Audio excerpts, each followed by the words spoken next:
Hey guys, Caven from True Champion Gaming here, and today we have a really cool Fire Prismatic Merlin list. So this is a deck that we've kind of seen before in different formats, and it usually changes like quite a bit from format to format.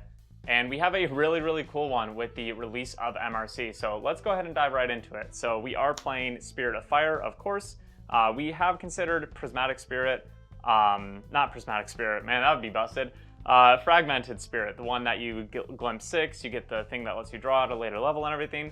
But Spirit of Fire just does work a little bit better, especially because we do run like Cremation Ritual in here. Having that 7-card hand turn 1 is pretty important. So we are running Lorraine, Prismatic and Lorraine go hand in hand. You have to get those Ascensions out fast, so you don't want to go Rystart.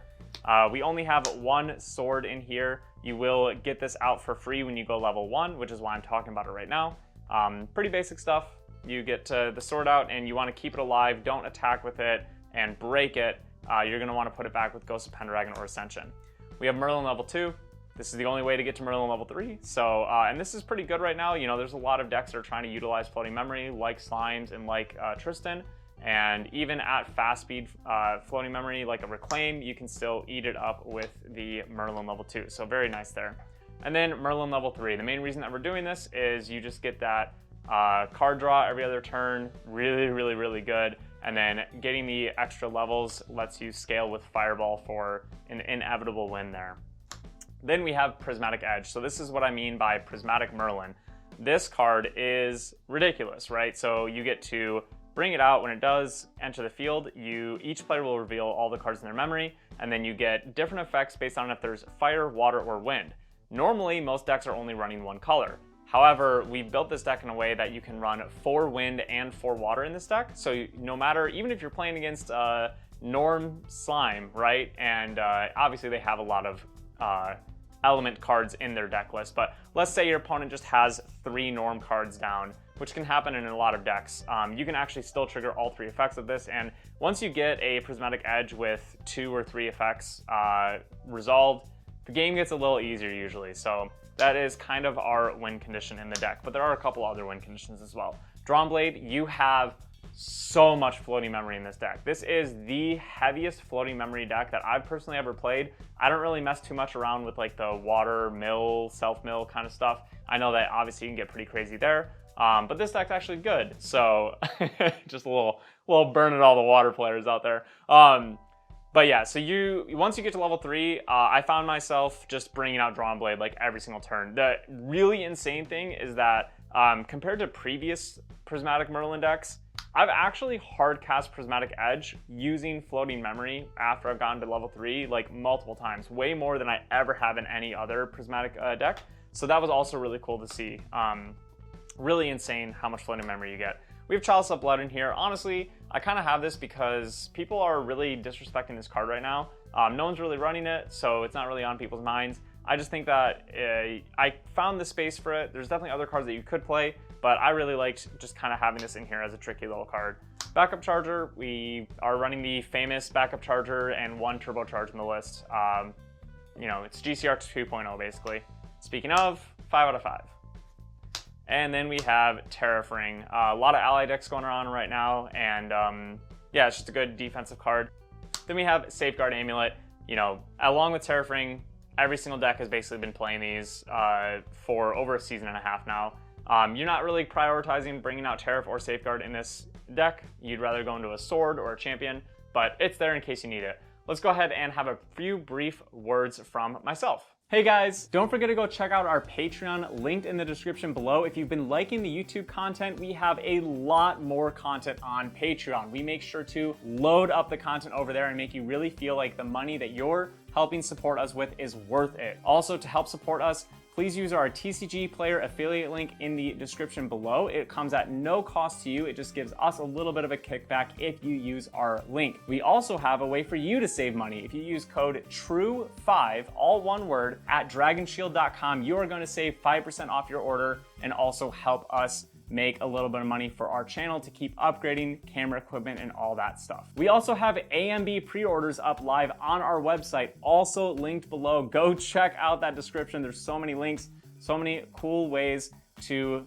interact with us, to save money, to get ready for the next set. So we have a mega bundle deal up right now. You can get a case as well as one of each starter deck for a really killer price. We try to be super competitive out there, and we appreciate all of your support. Thank you guys so much. All right, and now we're gonna talk about the main deck. So running still one of the absolute best cards in the game, goes to Pendragon.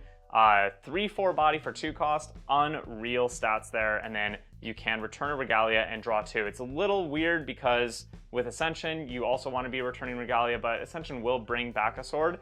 You just have to be a little bit careful to not return a sword that you might want to use an Ascension with. So you have to be a little bit more careful than normally when you're playing Crux, but it's still just such a powerhouse. And then here it is, Ascension. So there's something really important to talk about this card, and it's that it used to be really broken because it returned a sword as cost, and so, you know, your opponent couldn't just Zephyr away the sword or something like that. Now the cost is actually finally starting to give it a debuff, because if your opponent plays Incapacitate on your Ascension, you still have to put the sword away because it was a cost to activate the Ascension. I would say that this is probably one of the deck's biggest struggles, and something that's led me to consider putting Incapacitate into the main deck myself. Didn't really like it that much though, and so I'm not, but definitely if you are against a Tristan player, you know, them doing an Incapacitate on you is going to hurt a lot. So one of the reasons that I don't think this is probably like on that same level as Slimes and Tristan, but I do think that this deck is actually pretty good. But yeah, so Ascension, you're going to use this to bring out Prismatic Edge every single time and try to win that way. We have the 4 full Crux site count in here. A lot of Merlin decks will only run 2, 3, sometimes 4. Because we're so reliant on Ascension, we want to just loop that over and over again. You want to run the 4 full Crux sites. We don't have Incarnate Majesty in here. I'm just not a big fan of that card right now. You know, Dream Fairy and all these other ways to deal with it are pretty prevalent, and it doesn't feel like it's the best way to use your tempo. And it opens up more spaces in the main deck and in the material deck. So that's just a 12 Crux card count. Then we have our wind and water cards. The reason that we've chosen these ones specifically is because they are spell, non-class bonus floating memory, which is incredibly important. And with Scatter Essence, again, another reason that we didn't go with the Fragmented Spirit. Tristan Shadow Reavers in the format currently, your opponent can steal cards from your decks and play them. However, if they steal this card from you, if you're not on the Fragmented Spirit, there's literally nothing that they can do. We play no Phantasias at all, so unless they have their own, they can't even cast this. But it's not going to feel bad if this gets stolen from you. It's actually really good. And then speaking of basically unplayable cards, you know, this would suck if you're playing against an Ahri and they actually cast the effect, but how do they do that? Because they wouldn't have been able to steal the card, right? So if they're going Tristan Shadow Reaver, most likely they are not having potions in their field. And so this is, again, kind of just an unplayable card. Just a generic non-class bonus floating memory spell that your opponent can't utilize if they Shadow Reaver. That was basically just the requirements for choosing what cards we took.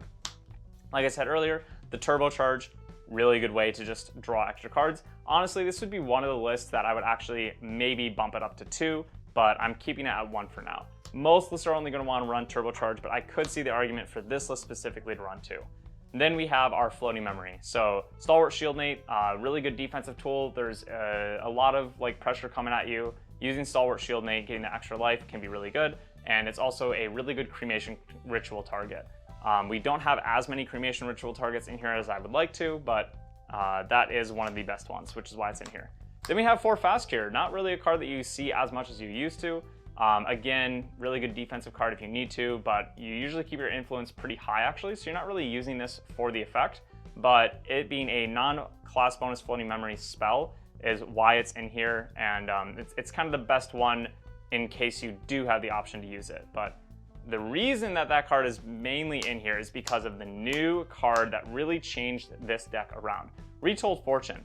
Discard up to 1 spell card if you do draw a card. Class bonus level 2+, and it is mage class bonus, floating memory. There's also a fast speed, which is really, really awesome.